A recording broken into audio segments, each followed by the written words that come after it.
Hello, welcome to Talking Textbooks Leaving No Child Behind. I hope that you all are doing very good. I hope that this video finds you very hale, hearty, happy, healthy and keep working children. Keep working hard. एक दिन आप keep working hard and smart. तो आप एक दिन बहुत जल्दी successful मतलब एक दिन आप ज़रूर सक्सेसफुल हो जाएंगे राइट ऐसा मेरा मानना है right children, so here we are giving you knowledge, we are making you prepare for quality level education of 6 to 8 olympiads and 6 to 10 school level examinations and NTSC, NSC, JSN, PRMO. So what you have to do is stay tuned with us from starting to finish. सारी तैयारी सब इधर इसी channel पर हो जाएगी. You need not tune into any other channel. There's no requirement children because we are providing you the best. Right? And आज का जो लेक्चर है that is on data handling. If you remember, my children, if you remember कि हम लोग data handling कर रहे हैं, data handling which is the last chapter for class 6th. I'm again repeating. class 6th का last chapter है, course finish हो चुका है, सारे लेक्चर्स बन चुके हैं, चैप्टर सारे हो चुके हैं. इसका भी हमने एक लेक्चर कर लिया था इफ़ यू रिमेंबर राइट. आज लेक्चर 2 है, होपफुली शायद चैप्टर फिनिश हो जाएगा तो डेफिनेटली उसके आगे हम फिर दूसरी चीज़ें कर रहे होंगे राइट. एंड आपको क्या करना है इस लेक्चर के फिनिश होने के बाद चिल्ड्रन, एक्सरसाइज 1, 2 एंड 3 में से मैक्सिमम क्वेश्चंस आप लोग कर पाओगे. ठीक है, फ्रीक्वेंसी डिस्ट्रीब्यूशन हमने पढ़ लिया, डेटा वगैरह, रॉ डेटा क्या होता है राइट. बार ग्राफ हम लोग आज पढ़ लेंगे, ऐसी कुछ चीज़ें हम लोग आज, पिक्टोग्राफ्स क्या होते हैं वो हम लोग आज देख लेंगे, उनके क्वेश्चंस कैसे अटेम्प्ट करते हैं वो हम लोग आज देख लेंगे, है ना. तो मोस्टली मुझे ऐसा लगता है कि अपना काफ़ी कुछ कोर्स जो है वो आज फिनिश हो जाएगा डेटा हैंडलिंग का भी. तो आप एक्सरसाइज 1, 2, 3 कंप्लीट कर पाएंगे and submit it on the Google classroom right. So children again this is our amazing team. जैसे कि आप लोग जानते ही हैं, this is me. I'm taking an MTC primary sub junior and 6 to 8 mathematics. इसके playlist में लेक्चर्स अवेलेबल हैं, आपको अपनी क्लास के अकॉर्डिंग प्लेलिस्ट को देख लेना है. Is that clear? This is our Telegram channel for different classes. For example अभी का जो लेक्चर है वो क्लास 6 का है तो TTB 06 आपको ज्वाइन करना मांगता है. अब ज्वाइन कर लोगे तो फ़ायदा यह होगा कि जो लेक्चर्स को फाइंड आउट करने का जो टाइम होता है, मतलब ढूंढ रहे हैं हम लोग लेक्चर्स, वो टाइम थोड़ा सा सेव हो जाता है because we post the links there. वहाँ से आप डायरेक्टली टैप कर लो. प्लीज़ कीप इट अनम्यूटेड ताकि नोटिफिकेशंस आए, आपको पता लगता रहे. जो करंट वाले लेक्चर्स चल रहे हैं वो तो आपको देखने ही देखने हैं और पुराने लेक्चर्स के लिए you can go for the revision. अब बैकलॉग क्रिएट हो गया है, लेक्चर छूट गया है, रिविजन करना है, कैसे करें. तो this is the power of internet children. तो आपको इस सब के लिए टेंशन लेने की ज़रूरत ही नहीं है because lectures are already there. वहाँ पे लेक्चर्स ऑलरेडी प्रेजेंट है. You just need to go and see and learn and revise and make notes and do the homework and very important give the tests. Tests are very important. Children, so since we believe in that कि tests are very important and every child has this right to have quality education. For that children, हमारी website पर जब आप जाएंगे that is talkingtextbooks.in, you will get the 2 packages there in which again children जो video lectures हैं वो as well as these bi-weekly quizzes which you can see are free. Now these bi-weekly quizzes are Olympiad level questions. Please start giving them, right? वो obviously हमारी website पर ही मिलेंगे. And after applying my code AV Live, as I proudly announce, AV Live code आप use करेंगे तो आपको 30% का आपको डिस्काउंट मिल जाएगा. एंड जो complete पैकेज है it is same for 6, 7, 8. That will be for 6,300. In that you are going to get the the test series and the study material. Right, and other things are mentioned here. And if you do not require the study material and you just want to test your knowledge, then you can opt for the second package, which is just the test series, right? That is why we are saying that test series is very important, right? So that is for 2,450 obviously after applying my code. And मेरे प्यारे बच्चों, इसके बाद भी आप लोगों को कुछ भी क्वेरीज रहती है, कुछ भी आप जानना चाहते हैं, कुछ फीडबैक देना है, तो please you can call on this number 9549041111. So I hope I have made my self clear children. इस जो अपना नेक्स्ट रिचुअल है उसको कंप्लीट करने के बाद अपन लेक्चर 2 स्टार्ट करेंगे.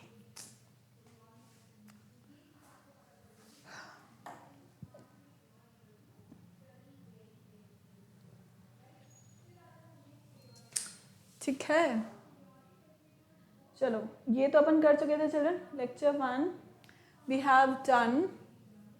इसके 2 क्वेश्चन रिमेनिंग थे ना, फटक से उनको देख लेते अपन, फटक से।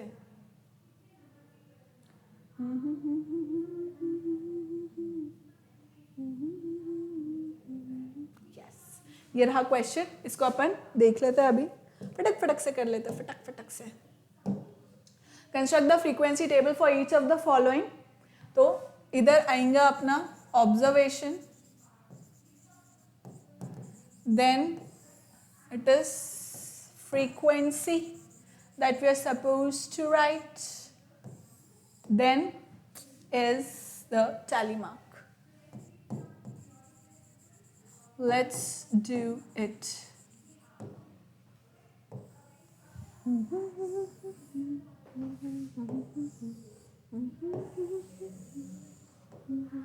चलो, starting from 6, 7, 5, 4, 5, 6, blah, blah, blah, blah, blah. 4 is the least number here. Let's write it 4. And how many times is it coming? 1, then 2, 2. 2 times. So, tally mark bana diya, 2. Then it is 5. Let's write 5. 1, 2, 2, 3, 3, 3, 3, 3, 3, and 4. Right? So 5 हो गया, 1, 2, 3, 4. Next 6. 6 कितने times है? 1, 2, 3, 4, 5, 6 and 7. 7 times. 7 times 6. 1, 2, 3, 4, 5. ऐसा तो नहीं है ना 7 straight lines बना दें standing line? No. 5, 6, 7. Then is 7. 7 कितने टाइम्स है? 1, 2, 3, 4, 5. 5 times. 1, 2, 3, 4, 5.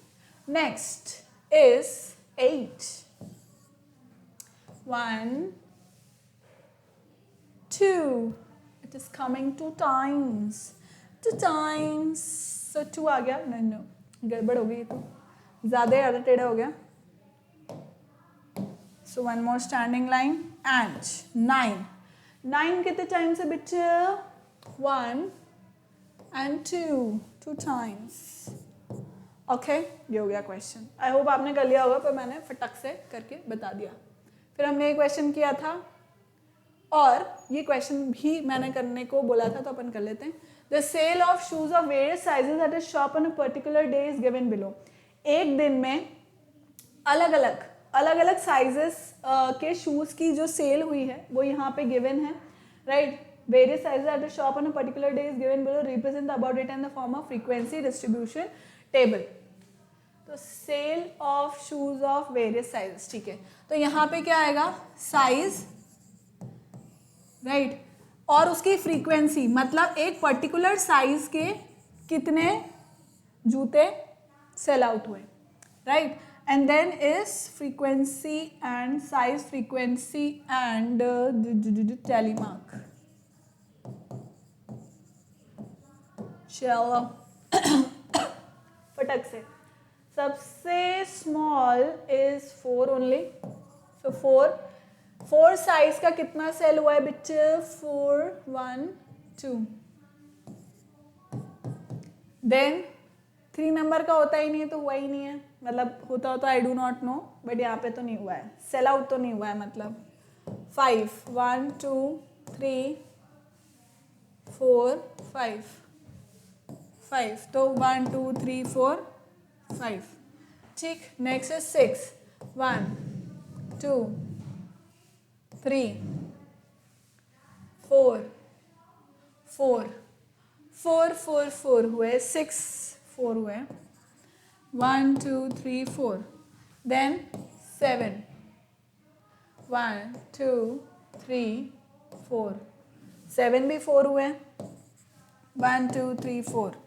Then 8.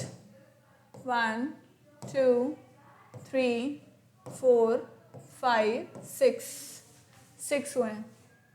So 6 हुए हैं तो 6 लिख लेते हैं. 1, 2, 3, 4, 5, 6. And 8 and 9. लास्ट 9 है. 9 कितने हुए भाई? 1 2 3 4 5 6 7 1 2 3 4 5 6 7 ठीक है। एक तो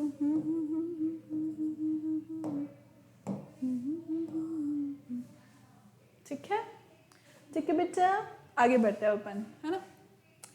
So let's start with our lecture 2. अब lecture 2 के अंदर अपन क्या क्या पढ़ रहे हैं चिल्ड्रन, देखो representation of data in pictograph, मतलब जो डेटा अपने को गिवन होता है ना, बहुत सारा डेटा अपने को गिवन है। अब मान लो ये तो चलो ऐसा हो गया कि कुछ ऑब्जर्वेशन अपने को 10-15 ऑब्जर्वेशन अपने को दे दी, वो अपन ने इस तरह से फ्रीक्वेंसी टेबल बना करके लिख ली। बट जस्ट इमेजिन अगर डेटा बहुत ज़्यादा है, ठीक है, a lot data in big numbers, right? तो फिर अपने को कुछ और मेथड चाहिएगा जो रिप्रेजेंटेशन में भी बढ़िया रहे, राइट? हमारा भी टाइम थोड़ा रिड्यूस हो जाए, अपन स्केल बना लें और स्केल से अपन कर पाएँ, राइट? तो पॉइंट यही है कि उस डेटा को, उस बड़े से डेटा को एक बहुत ही अमेजिंग और बहुत ही लाइक प्रेजेंटेशन वाइज बहुत ही अच्छा लगे, ऐसे हम कैसे रिप्रेजेंट कर सकते हैं उस डेटा को। So that can be through pictographs, that can be through these bar graphs, right? And other than that हम लोग क्या पढ़ेंगे children about average, frequency, range and pie chart. Pie chart is also representation, like a kind of representation जिससे हम लोग जो data है उसको represent कर पाते हैं with colorful like pies, मतलब पाई चार्ट के जो वो रहते हैं सेक्टर्स, उनको अलग अलग कलर से हम लोग रिप्रेजेंट कर सकते हैं, ठीक। तो अब इसका प्री रिक्विजिट चिल्ड्रन यही है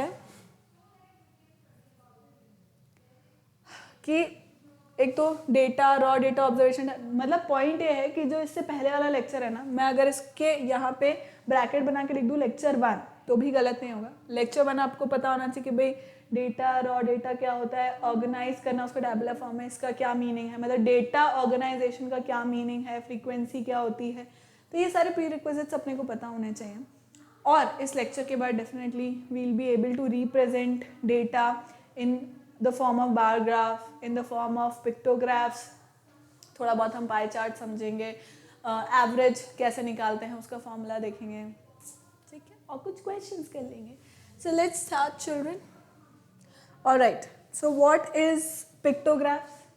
pictographs and bar graphs are simple ways of representing data. ये तो अपन समझ ही गए, मैंने अभी समझाया कि भाई डेटा अगर बहुत ज़्यादा बड़ा है, राइट, और बहुत सारे नंबर्स हैं, तो उनको सिर्फ सिंपली एक टैबुलर फॉर्म में लिख देना, 2 लिखते हैं ऐसा नहीं है, सो टैबुलर फॉर्म में लिख देना या उनको लिखते जाओ instead of that, and like represent करने में it is very monotonous. Alright, so to make it more interesting we represent it in the form of these, इससे जल्दी से समझ में भी आ जाता है, राइट। अब जैसे ये फेवरेट फ्रूट्स, तो अगर एप्पल है, गुआवा है, ग्रेप्स है, बनाना है, उसके लिए वोट्स, मान लो एक क्लास में वोटिंग हुई, दिस स्केलिंग यहाँ पे लिख दी, देखो चिल्ड्रन, स्केल यहाँ पे लिख दिया कि भाई one smiley face is equal to 1 vote, मतलब एक स्माइली फेस अगर बना है मतलब एक बच्चे ने उसको वोट दिया है। तो अगर मैं इसकी बात कर रही हूँ, एप्पल की बात कर रही हूँ, तो 1 2 3 4 5 6 7 8 9 10, so 10 students in a class like what? Apple. Then 1 2 3 4 5 6 7 students like guava and so on, right? इससे मैं समझ गई। दूसरा तरीका क्या है, अगर अब ये तो ठीक है, पिक्टोग्राफ्स बनाए अपन ने, फाइन। अब ये तो एक क्लास की बात हो गई जहाँ पे 30-40 स्टूडेंट्स हैं, राइट, इस तरह से वहाँ पे हो गया, जहाँ पर फिर भी डेटा थोड़ा कम है। अब डेटा और ज़्यादा बड़ा है, हंड्रेड्स में, थाउजेंड्स में, लैक्स में, that time we use these bar graphs, right? तब देखो वही सेम चीज़ है, number of people who like these fruits, ठीक है, ये भी यही बता रहा है कि भाई कौन सा फ्रूट कितने लोगों को पसंद है, ठीक है। तब ये सर्वे हुआ, इतने लोगों से पूछा गया, अब उसमें से देखो 5 पर्सन थे, जितने भी बच्चों का या जितने भी लोगों का सर्वे हुआ या जिनसे भी पूछा गया, उसमें से 5 लोगों ने क्या बोला, उनको क्या पसंद है, ग्रेप्स पसंद है। देन फिर 10 लोगों ने क्या बोला, उनको बनाना पसंद है। 15 लोगों ने क्या बोला, 15 लोग का कुछ भी वो नहीं है, देन नेक्स्ट कम 25. अब 25 लोगों को क्या पसंद है? कीवी फ्रूट पसंद है. देन 30 को क्या पसंद है? ऑरेंज पसंद है. 35 को एप्पल पसंद है. और 40 लोगों को, 40 number of people likes blueberry. तो कौन सा ऐसा फ्रूट है जो सबसे ज्यादा लाइकेबल है यहाँ पर? Obviously that is blueberry. क्यों? क्योंकि उसका बार सबसे बड़ा है. समझ गए? और कौन सा ऐसा फ्रूट है जो सबसे कम पसंद किया जाए? ऑल ऐसा नहीं है, बट देन ग्रेप्स, राइट? अगर अंगूर खट्टे हैं तो. ठीक है. So please right it down children. बना भी लो ताकि आपको पता रहे कि भी पिक्टोग्राफ लुक लाइक दिस, और जो बार ग्राफ्स हैं दीज लुक लाइक दिस, है ना? बाकी अपन और पढ़ेंगे तो सही. डेफिनेटली उतारना चाहो तो उतार लो. ठीक है. नेक्स्ट, अब what is a pictograph? A pictograph is a way of representing data using pictures. Obviously कैसे हम रिप्रेजेंट कर रहे हैं उस बड़े से डेटा को? Through pictures. और उसका एक पर्टिकुलर स्केल भी अपन बना लेते हैं. In a class students recorded different blood groups. अभी ये एग्जाम्पल दे रहा है कि एक क्लास में students recorded different blood groups in a camp of a blood connect. Let's represent the data through pictograph. अब देखो, ब्लड टाइप इधर लिख दिया कि ए टाइप ए है, type B, type A B and type O, right? अब उसमें number of people. अब ये ध्यान देना चिल्ड्रन कि स्केल क्या दे रहा है वो? एक ड्रॉप जो है, एक red drop, 1 drop is equals to 5 people. Alright, 1 drop is equals to 5 people. Now there are how many drops? 1 2 3 4 5 6. So 6 5s are 30. That means type A, like how many people are having type A blood group? That is 30 people. 30 students, sorry, students है ना, 30 students. समझ गए? 30 students. ऐसे अपन type B का देखते हैं. अब type B में 1 2 3 4 5, राइट? अब एक ड्रॉप हमें बता रहा है कितने, रिप्रेजेंट कर रहा है कितने, 5 लोगों को. तो 5 ड्रॉप कितना करेगा? 25. तो टाइप बी कितने स्टूडेंट्स में है? इन 25 students. This 5 5 10 students. Again 1 2 3 4 5 6 7. 7 drops means 7 5s are 35. So that means 35 students are having type O blood group. Understood? This is how we have depicted this. Clear? Clear children? Next करें. Okay, next we talk about bar graph. अब bar graph क्या होता है? देखो, when numerical data is represented as columns, दिख रहे हैं? columns की फॉर्म में रिप्रेजेंटेड है चिल्ड्रन, है ना? तो जब वो पूरा न्यूमेरिकल डेटा जो है हमारा, बहुत बड़े बड़े सारे नंबर्स हैं जिन्हें हम पिक्टोग्राफ में भी अब रिप्रेजेंट नहीं कर पा रहे बिकॉज कितना ड्रॉ करेंगे, then we represent it in the form of these columns, bar graphs, right? And when numerical data is represented as columns on a graph, this graphical representation of data is called bar graph. It is also known as column graph. ठीक. Next वो क्या बोल रहा है? अभी एक example दे रहा है. Given below is the distribution of different sports liked by the people of a neighbourhood. तो अब नंबर ऑफ पीपल जिनको ये गेम्स पसंद है. तो अब देखो, सॉकर कहाँ तक जा रहा है? 10 तक, 9 को टच कर रहा है. तो अब देखो क्या चीज है चिल्ड्रन, 2 एक्सिस बनाए हैं, एक ये रहा, है ना, और दूसरा ये रहा. एक हॉरिजॉन्टल है, एक वर्टिकल एक्सिस है. यहाँ पे वो चीजें लिखी है जो डिफरेंट ऑप्शंस अपने को दे रखे हैं, वो ऑप्शंस यहाँ पर लिखे हैं ऑन द एक्स एक्सिस, और वाई एक्सिस पे अपन क्या लिख रहे हैं, कितने लोगों को पसंद है या कितनी बार वो रिपीट हो रहे हैं या उनकी फ्रीक्वेंसी क्या है. समझ रहे हो? तो अब अगर मुझे देखना है कि भाई सॉकर कितने लोगों को पसंद आ रहा है, उसकी फ्रीक्वेंसी कितनी है? 9 है उसकी फ्रीक्वेंसी. 9 लोगों को पसंद, 9 नंबर ऑफ पीपल. बास्केटबॉल की बात हो रही है, 7 people like basketball. Then tennis is liked by 5 people. They voted, 5 people voted for tennis, then 2 people voted for hockey and 6 people voted for baseball. आए समझ में कि किस तरह से अपन बार ग्राफ में इसको रिप्रेजेंट करें। ऑल्दो अपन इसका देखेंगे इसे कि बार ग्राफ रिप्रेजेंटेशन अपन कैसे करते हैं, उसको पढ़ते कैसे हैं, तो एक बार नोट कर लो इसको।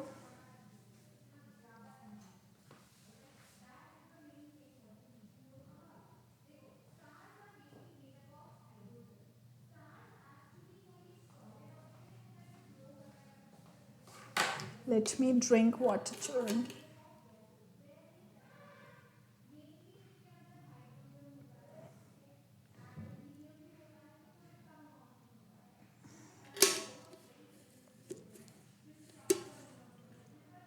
ठीक है, ओके ओके।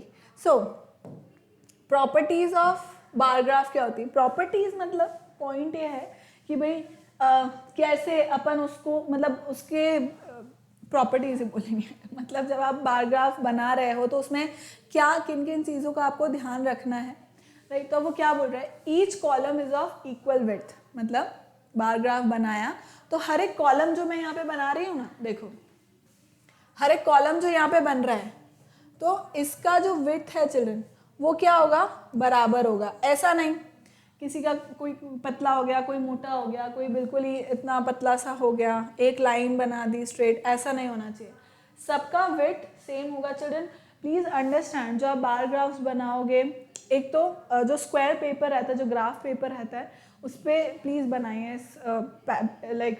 इस चैप्टर को please do it in the bar graph, right. जहाँ पर भी बार ग्राफ आ रहा है उसको आप ग्राफ पेपर जो रहता है उसके ऊपर करो। जितने भी क्वेश्चंस बार ग्राफ के हैं उनको ग्राफ पेपर पे करना, तो it will be like really easy, right. तो सबसे पहली बात तो ये कि इनके बीच का जो डिस्टेंस है, मतलब जो कॉलम का जो विड्थ है वो क्या होगा, सेम होगा, वो सेम होना चाहिए, ठीक है।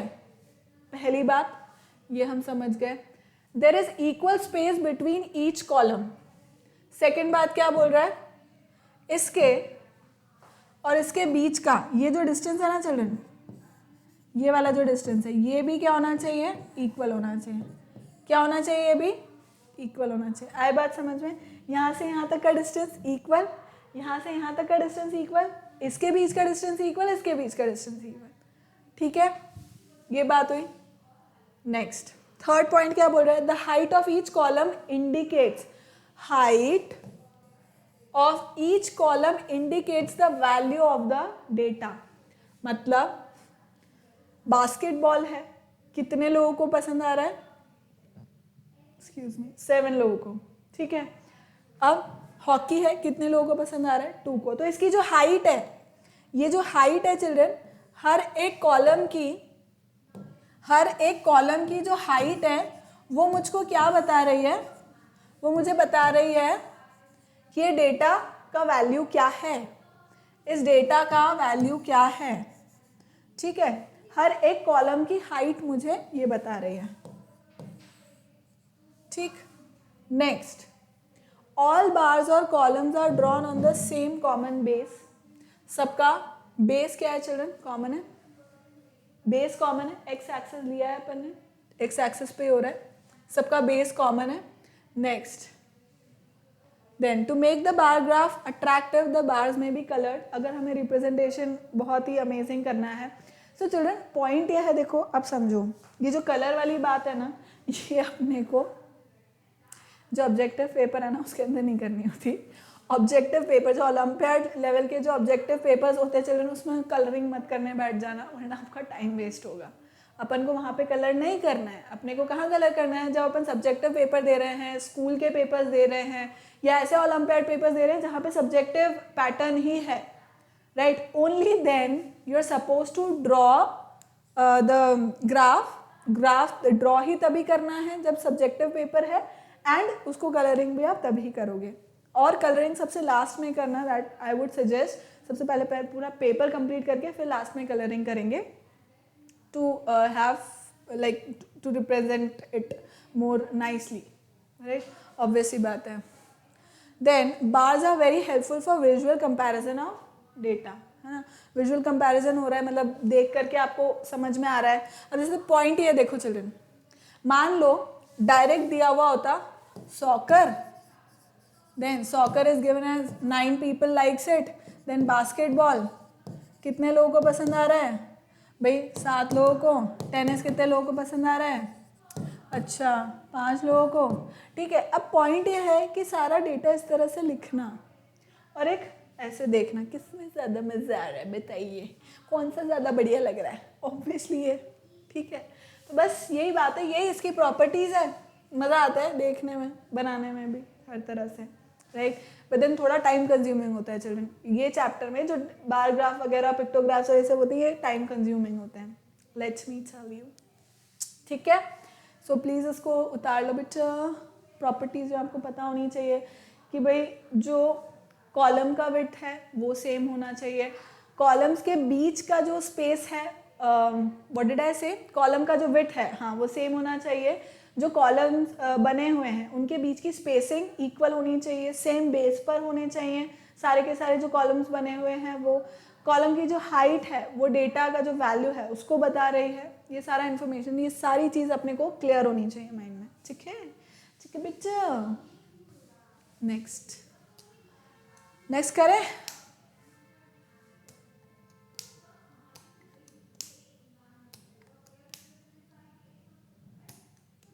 ठीक है, next construction of a bar graph. किस तरह से हम लोग बार ग्राफ को कंस्ट्रक्ट करते हैं? देखो सबसे पहले ऑन द ग्राफ पेपर, तो मैंने यही बोला आपको कि ये जो डेटा हैंडलिंग के जो क्वेश्चंस हैं, जो बार ग्राफ बनाने के क्वेश्चंस हैं, उसको ग्राफ पेपर पे करो, right, and use scale and pencil. Scale pencil से ही बनाओ चिल्ड्रन, तो एकदम नीट क्लीन बनना चाहिए, तभी एक्स्ट्रा मार्क्स मिलते हैं। ठीक है, एक्स्ट्रा मार्क्स मतलब फुल मार्क्स मिलते हैं, not extra marks, full marks मिलते हैं। So on the graph paper draw a horizontal line, that is x axis बनाया, एंड अ वर्टिकल लाइन, मतलब इसको मैं बोलूंगी एक्स एक्सिस, जनरल कन्वेंशन है चिल्ड्रन ये, and this is y axis. ठीक है, जो वर्टिकल है y axis, horizontal is x axis. ठीक है, ये पहला काम अपन ने कर लिया। Then next, along the horizontal line में mark points at equal distances and write the names of the items for which the data is to be represented। मान लो वही गेम वाली बात पे ही चलते हैं अपन, तो यहाँ पे अपन क्या कर रहे थे, ये horizontal line मेरी क्या है, this is x axis, horizontal line is x axis and this vertical line is y axis। ठीक है, अब वो क्या बोल रहा है, जो horizontal line है स्टार्ट राइटिंग द डेटा है, स्टार्ट राइटिंग क्या क्या डेटा आपको रिप्रेजेंट करना है। सो यहाँ पे मान लो soccer, basketball, tennis, hockey, baseball, ये सब मैंने लिख दिया। अब क्या बोल रहा है वो, नेक्स्ट क्या करना है अपने को, then we are writing the names of the items for which the data is to be represented. तो जो आइटम्स थे उनके नेम्स मैंने लिख लिए वहाँ पर, चाहे फ्रूट्स हैं, चाहे गेम है, चाहे डिफरेंट क्वालिटीज़ या कलर्स, कितने बच्चों या कौन कौन से कलर्स पसंद है, या like interested in going to places, मान लो कोई उदयपुर जाना चाहता है, कोई जोधपुर घूमने जाना चाहता है, ऑल दीज थिंग्स, राइट। तो जो डेटा हमें दे रखा है उसके नेम्स हमें एक्स एक्सिस पे लिखने हैं। Next, choose a suitable scale which shall determine the height of the bars, right. अब यहाँ पर चिल्ड्रन देखो, यहाँ पर इन्होंने जो स्केल है, एक करेक्ट स्केल उन्होंने यहाँ पे ले रखी है, यानी कि दिस इज द ओरिजिन। ये जो एक्स एक्सिस और वाई एक्सिस जहाँ पे मिल रहे हैं ना चिल्ड्रन, दिख रहा है, ये जो एक्स एक्सिस और वाई एक्सिस जहाँ पे मिल रहे हैं, that is known as the origin. अब ओरिजिन से इस फर्स्ट पॉइंट के बीच में कितना डिस्टेंस है, 1 का। 2 से 3 के बीच में 1, 3 से 4 के बीच में 1, 4 से 5 के बीच में 1, 5 से 6 के बीच में 1, 6 से 7 1, 7 से 8 1, 8 से 9 1। मतलब इन सब के बीच में जो स्केल उन्होंने लिया है वो 1 1 का डिफरेंस ही लिया है चिल्ड्रन। मतलब दिस इज व्हाट, सेम है, इक्वल डिस्टेंस है, इक्वल डिस्टेंस है। मतलब इन्होंने स्केल इस तरह से लिया है कि भाई 1 स्पेसिंग है, राइट। तो ये आप अपने ग्राफ पेपर पे इक्वल स्पेसिंग पे आप नंबर्स लगा दोगे, 0 फिर 1 लिख दिया, फिर 2 फिर 3 फिर 4, इस तरह से। नेक्स्ट आगे बढ़ते हैं अपन। तो यहाँ पे अगर मुझे बनाना है, तो जैसे मैंने अगर ये बनाया है ना, तो अब यहाँ क्या होगा, ये मेरा ओरिजिन है, यहाँ पे मैंने 100 लिखा, 200, 300, 400, ऐसा नहीं होगा, ऐसा नहीं होगा चिल्ड्रन। यहाँ पे मैंने लिख दिया 0, ये हो गया मेरा 100, ये हो गया मेरा 125, फिर हो गया मेरा 127, फिर हो गया मेरा 139, ऐसा कुछ तो भी नहीं लिख सकते, राइट। फिर मैंने लिख दिया मान लो 200, तो ऐसा नहीं लिख सकती, मैं can not do this, right. मैं ऐसे नहीं कर सकती, जो स्केल है वो प्रॉपर लेनी पड़ेगी चिल्ड्रन, जो डिफरेंस है वो कॉमन होना पड़ेगा, डिफरेंस कॉमन होना पड़ेगा, ठीक है। ये हो गया। Choose a suitable scale which shall determine the height of the bars, जो कॉलम्स है अपने अपन उसको बार्स भी बोलते हैं। Locate the heights of different bars according to scale keeping the same distance between the bars. वही बार्स बनाए अपन ने, एक बार इधर बनाया, फिर दूसरे का डेटा के अकॉर्डिंग बार इधर बना दिया, फिर तीसरे डेटा के अकॉर्डिंग इधर बना दिया। पॉइंट ये है चिल्ड्रन, इसके अंदर पॉइंट ये है कि जो इनके बीच की स्पेसिंग है उसका मैंने ध्यान रखा, बार्स के बीच की जो स्पेसिंग है वो कॉमन है, वो सेम है, बार्स की जो विड्थ है वो सेम है, हाइट मेरे को जो टेबल में गिवन है या डेटा जो क्वेश्चन में गिवन है उसके अकॉर्डिंग इनकी हाइट वैरी करेगी। मान लो येलो कलर 200 बच्चों को पसंद है, रेड कलर 400 या 350 बच्चों को पसंद है, तो 350 मैंने यहाँ पे बीच में कर दिया। फिर लेटेस्ट से ब्लू कलर है, वो 100 बच्चों को पसंद है या 150 बच्चों को पसंद है, तो मैंने यहाँ बीच में कर दिया, ठीक है। 100 से 200 के एकदम मिड में मैंने 150 ले लिया। उसको रिप्रेजेंट करने की जरूरत नहीं, लिखने की जरूरत नहीं, इट इज अंडरस्टूड कि 100 से 200 के मिड वाला वैल्यू 150 होगा, फिर 300 से 400 के मिड वाला वैल्यू 350 होगा, समझ गए। Next, on x axis draw bars of equal width according to required height. मैं समझा ही दिया। सो आई होप चिल्ड्रन कि आप लोग समझ गए कैसे अपन लोग कंस्ट्रक्ट करते हैं बार को, और वैसे क्वेश्चन से अभी और क्लियर आउट हो जाएगा। लिख लो इसको एक बार।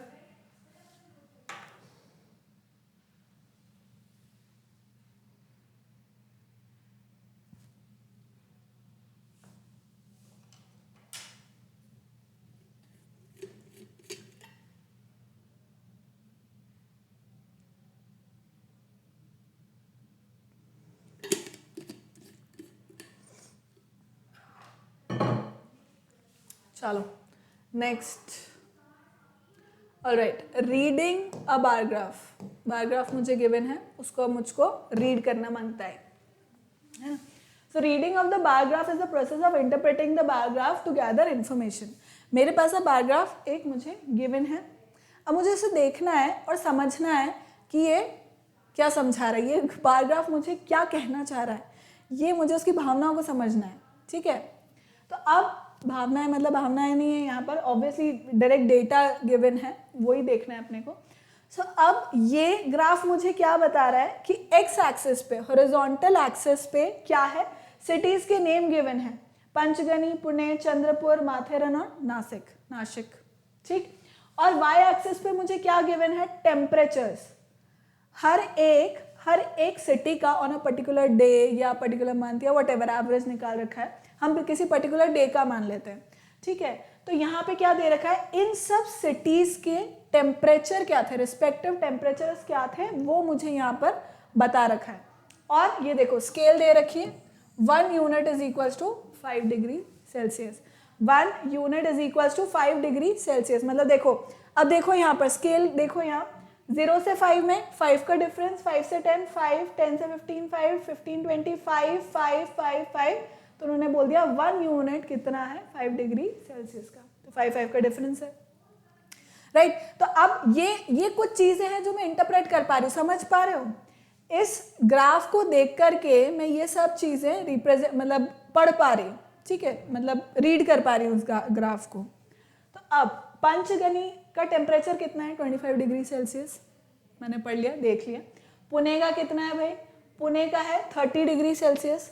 देन चंद्रपुर का कितना है चिल्ड्रन, चंद्रपुर का है 35 degree Celsius. Then next is Matheran का है 25 डिग्री सेल्सियस, एंड नासिक का कितना है, अगेन 30 डिग्री सेल्सियस, ठीक है। मैंने रीड कर लिया, मुझे समझ आ गया किसका कितना है। अब यहाँ से मुझसे पूछा जा रहा है भाई हाईएस्ट टेम्परेचर कौन सी सिटी का है, मैं देख करके बता दूंगी भाई चंद्रपुर का है, यहीं दिख रहा है बार ग्राफ से डायरेक्टली दिख रहा है कि भाई चंद्रपुर का है 35 डिग्री सेल्सियस। सबसे कम कहाँ का है? ऑब्वियसली माथेरन और पंचगनी, दोनों का क्या है? हिल स्टेशन, दोनों का कम है। ठीक, तो ये सब चीज़ें मैं यहाँ से इससे रीड कर पा रही हूँ। तो आप समझ गए चिल्ड्रन कि बार ग्राफ को रीड करने का क्या मतलब होता है। हमें पता लग जाता है कि भाई वो क्या चीज़ बताना चाह रहा है, जो ग्राफ है वो हमें क्या बताना चाह रहा है, अलग अलग चीज़ें कि भाई किसी पर्टिकुलर सिटी में या कोई भी जो डेटा गिवन है ये बार क्या कहता है। समझ गए? लिख लो अब इसको, समझ लो, मतलब बना लो अपने हिसाब से, वरना क्वेश्चन तो हम करेंगे ही सही।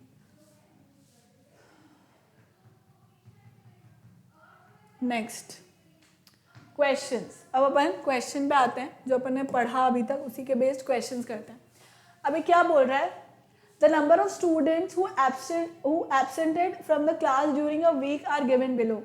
वीक में कितने बच्चे एब्सेंट हुए ये यहाँ गिवन है। जैसे मंडे के दिन 6 बच्चे एब्सेंट हुए, ट्यूसडे के दिन there were 2 absentees, Wednesday 4, Thursday 2 and Friday 8। अब मुझे इसमें क्या करना है? Draw the pictograph. Pictograph representation यहाँ पर होना मांगता है, ठीक है। और उन्होंने ये बता रखा है कि you are suppose to draw this kid, scale उसने बता रखी है कि 1 किड, अगर आप एक बच्चा बनाओगे तो that means there are 2 absentees, ठीक है। 1 kid means there are 2 absentees. 1 kid represents 2 absentees in the pictograph, real में नहीं, ठीक। तो let's draw it.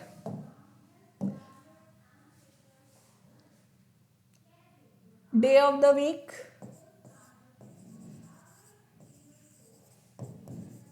day of the week, and यहाँ पे हो जाएगा number of absentees, ठीक है।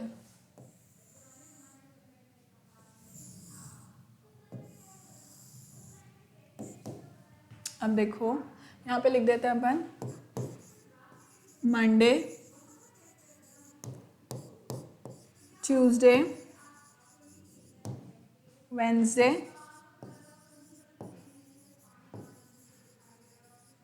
Thursday and Friday.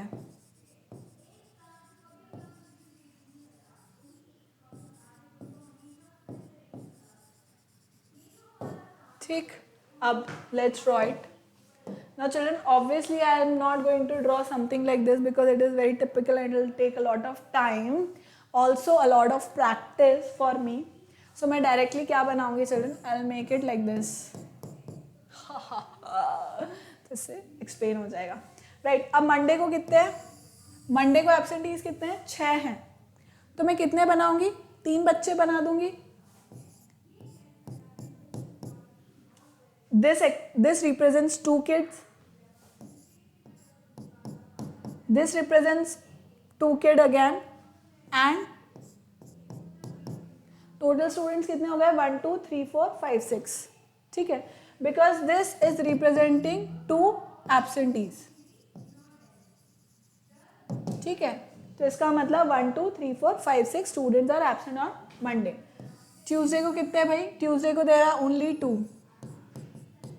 ये बना दिया, ठीक। वेंसडे को कितने हैं? वेंसडे को 4, 2 बना दिए, 1 2 3 4। थर्सडे को कितने हैं? 2, तो यानी कि दोबारा से 1 बनाना है। एंड फ्राइडे आर 8, 1 2 3 4, ठीक है। समझ गए? तो ये अपना पिक्टोग्राफ कंप्लीट हो गया। Now I would suggest children कि आप लोग प्रॉपर स्केल पेंसिल लेकर के एक तो पूरा जो आपका बॉक्स है वो बनाओगे, ठीक है। ये प्रॉपर स्केलिंग वगैरह सब अच्छे से होगी, नीट क्लीन तरीके से होगी। मैं तो लाइक ऐसे ही फ्री हैंड से बना दिया है, बट आप लोग प्रॉपर करेंगे, ठीक है। That is what is required in this. So this is the question. Next question करते हैं। This would be a homework. It is the same thing, वैसे ही करना है children. You are suppose to draw a stool, so you can draw it like this, there is no issue with that.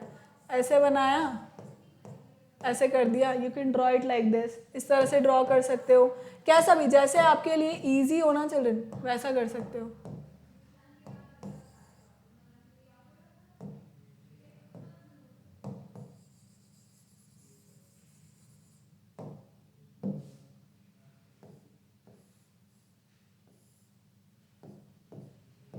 You can draw it like this as well, I do not have any issue. ठीक है, ऐसा draw करना चाहो ऐसा draw कर सकते हो, 1 2 3 4 ऐसा ड्रॉ कर सकते हो। ठीक है, it is up to you, ऐसा नहीं ज़रूरी ये मैम ने बोला है ड्रॉ करेंगे ऐसा बिल्कुल एक एक एक एक पूरा स्केलिंग वेलिंग, no, you can draw it like this. ठीक, और नंबर ऑफ स्टूडेंट्स, इसका स्केल आप खुद डिसाइड करोगे children, number of scale you can decide it by yourself, 30 40 60 50 and 20 scale आप खुद डिसाइड कर सकते हो। अच्छा sorry, scale is given, I am so sorry, scale is given कि this 1 table is equals to 10 stools, तो right, तो यहाँ पे कितने स्टूल्स हो जाएंगे, फिर 3 हो जाएंगे, यहाँ पे 4 हो जाएंगे, यहाँ कितने स्टूल्स हो जाएंगे, 6 5 एंड 2। ठीक, स्केल यहाँ पे दिया हुआ है, my mistake, I did not see, so 10 stools is given. ठीक, अदरवाइज अगर नहीं भी दिया होता तो मैं यही देती कि भाई 10 स्टूल्स के बराबर हो जाएगा, मल्टीपल लेना है उसका क्योंकि, है ना। नेक्स्ट ये वाला क्वेश्चन देखते हैं अपन, क्या बोल रहा है, look at the bar graph. अब चिल्ड्रन ये इस तरह के क्वेश्चन आते हैं, बार ग्राफ को अपन को स्टडी करना है और उस पे बेस्ड जो क्वेश्चन दे रखे हैं उसको अपन को सॉल्व करना है। So look at the bar graph, read it carefully and answer the questions given below. इससे रिलेटेड क्वेश्चंस अपने को यहाँ पे अटेम्प्ट करने हैं। सो फर्स्ट क्या बोल रहा है वो, what information does the bar graph give, मतलब ये जो बार ग्राफ है ये क्या इंफॉर्मेशन दे रहा है। तो अपन देख सकते हैं कि ऑन द एक्स एक्सिस पे मुझे क्या दिख रहा है, सब्जेक्ट्स दिख रहे हैं, और वाई एक्सिस पे I can see marks, right. So these are definitely marks of students in different subjects. So मैं क्या बोल सकती हूँ, what does this graph tells us, इट tells us the marks of a student in different subjects, ठीक है, this is what it is telling us, clear। Next, in which subject is the student poorest, मतलब कौन से subject में student poorest है, मतलब सबसे कम मार्क्स आ रहे हैं। तो इसमें से अपन देख सकते हैं जिसका हाइट सबसे कम है। अब आपने यहाँ देखा चिल्ड्रन, देखो विड्थ सब सेम है, राइट, जो स्पेस है कॉलम्स के बीच का, बार्स के बीच का, वो सब सेम है, जो बार्स की विड्थ है वो भी सेम है। क्या वैरी करेगा, जो हाइट है वो वैरी करेगी, उससे मुझे पता लग रहा है जो डेटा गिवन है उस वैल्यू पर्टिकुलर उस चीज़ के लिए वो मुझे पता लग रहा है। तो वो बोल रहा है पुअरेस्ट, मतलब जो गिवन सब्जेक्ट है उसमें सबसे कम, विच इज साइंस। साइंस में कितने, अब ध्यान देना चिल्ड्रन, साइंस में draw it with a scale, मुझे कहाँ दिख रहा है, 20 और 30 के बीच में। अब ऐसा नहीं है कि मैं इसको 20 ले लूँगी, भाई हो सकता है गलती से उन्होंने ऐसा लिख दिया हो तो 20 होगा, या हो सकता है थोड़ा गलती से हो गया, मिसप्रिंट हो गया, भाई 30 होगा ये, ऐसा नहीं है चिल्ड्रन। जहाँ पे है वहीं से अपने को स्ट्रेट लाइन ड्रॉ करनी है, और मुझे पता लग रहा है कि ये 20 और 30 के बीच में है, और क्योंकि इसका स्केल मैं क्या देख रही हूँ 5 है, पर 0 से 10, देन 10 से 20, 20 से 30, 30 से 40, 40 से 50। ठीक, तो इसका मतलब अगर मैं 5 को ना भी लूँ चिल्ड्रन, उन्होंने ले लिया, बट 5 को ना भी लें तो 5 यहाँ पे कहीं पे मेंशन नहीं हो रहा, तो इनके बीच की स्केलिंग भी क्या है, सही है। तो यहाँ पे मैंने क्या देख लिया कि 20 से 30 के बीच में क्या है, 25। सबसे कम किसका हुआ, दैट इज साइंस सब्जेक्ट में सबसे कम है। थर्ड पॉइंट क्या बोल रहा है वो, थर्ड क्या बोल रहा है, in which subject is the student best, सबसे बढ़िया किसमें कर रहा है भाई, मैथमेटिक्स में है, दैट इज 70। ठीक है, तो सबसे ज्यादा 70 किस में आ रहा है, मैथ में। So he is doing the best in math subject. Either write mathematics full or you can write math. And fourth question क्या बोल रहा है, in which subject did he get more than 40 marks, मतलब question क्या बोल रहा है कि 40 मार्क्स से ज्यादा कितने कौन कौन से सब्जेक्ट में आए हैं, in which subject did he get more than 40। अब इसमें 40 वाला नहीं आएगा, ठीक है, वो ये नहीं बोल रहा है in which subject did he get 40 and more, ऐसा नहीं बोल रहा है। How many subject did get more than 40, more than 40 मतलब मैं 40 वाले को कंसिडर नहीं करूंगी, सिर्फ 40 से ज़्यादा वाले को, that is Hindi and mathematics, right. So it is Hindi and mathematics.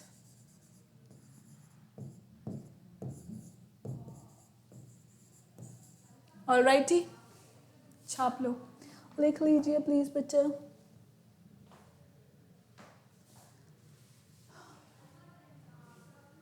ठीक है, आए समझ में। नेक्स्ट ग्राफ ड्रॉ करना है, ठीक है, एक ग्राफ ड्रॉ कर लेते हैं अपन। The number of bedsheets manufactured by a factory during 5 consecutive weeks is given below. ठीक है, वो क्या बोल रहा है, एक फैक्ट्री है, ठीक है, वहां पे बेडशीट्स बनती हैं। अब कॉन्जिक्यूटिव वीक्स मतलब फर्स्ट वीक में, सेकेंड वीक में, थर्ड वीक में, फोर्थ वीक में और फिफ्थ वीक में कितनी बेडशीट्स बनी, वो यहाँ पे मेंशन है, उसने दे रखा है। अब वो क्या बोल रहा है, draw the bar graph representing the above, मतलब below data, not above, representing the below data. तो अपन बना देते हैं इसको। अब चिल्ड्रन आप लोग प्रॉपर ग्राफ पेपर पे स्केल पेंसिल से ड्रॉ करना भाई, क्योंकि यहाँ पे तो ये ऐसे ही दिखेगा, राइट। अब यहाँ पे एक्स एक्सिस पे, this is x axis, right, यहाँ पे मैं क्या लिखूंगी, week, I will write the week here. So week,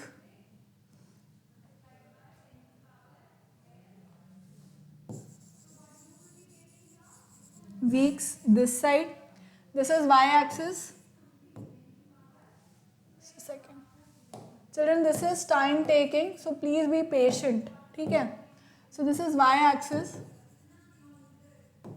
and यहाँ पे क्या शो हो रहा है, number of bed sheets, this is telling us the number of bed sheets, ठीक है, in this direction, right। अब बात आती है जो स्केल है उसकी, राइट। तो अपन स्केल क्या ले सकते हैं children, we can take it from 100, this is 0, अब मैंने ली 100, then 200, 300, 400, let me write it with black pen, थोड़ा दिखेगा यहाँ पर, है ना। So this is 100, this is 200, this is 300, this is 400, 500, 600, 700, 800, last it will go till 900, 900 सबसे बड़ा है, 900 तक चल जाएगा, 900, ठीक। अब let's draw it. First week में कितना है चिल्ड्रन, 600 है, फर्स्ट वीक में कितना है, 600 है, so it is here.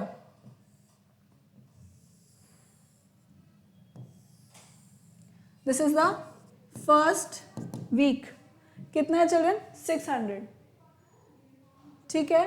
Next अब बात करते हैं अपन सेकेंड वीक के लिए, सेकेंड वीक के लिए है 850, सो वेरी सेकेंड वीक, यहाँ से अपन ड्रॉ करना स्टार्ट करेंगे, this is a lot of distance, मतलब यू कैन, इसको मैं थोड़ा सा पास में कर देती हूँ, है ना, यहाँ से ड्रॉ कर देती हूँ मैं, दैट इज 600,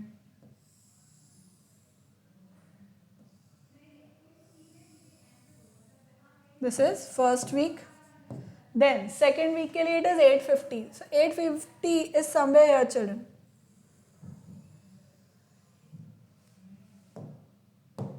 टेढ़ा जा रहा है,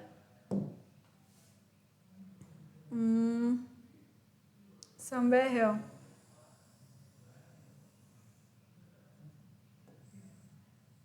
ठीक है। This is for the second week third week के लिए है 700. So it is here.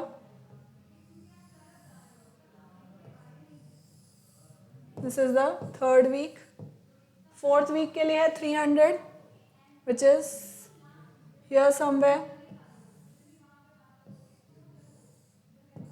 This is fourth. And fifth के लिए है 900. So here. चिल्ड्रन स्पेस नहीं बचा इसलिए मैं इस तरह से कर रही हूँ, but then you are suppose to draw it properly. I am not able to write it. I'm not able to write it, but this is the fifth week. Children, just a second.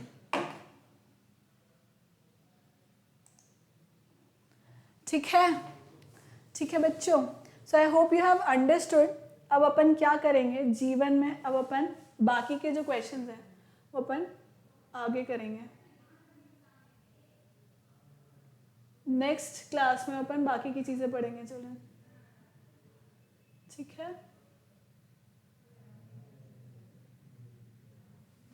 So this is it for today. Thank you so much for watching. Keep liking, keep subscribing and keep sharing, and take good care of yourself. Bye bye.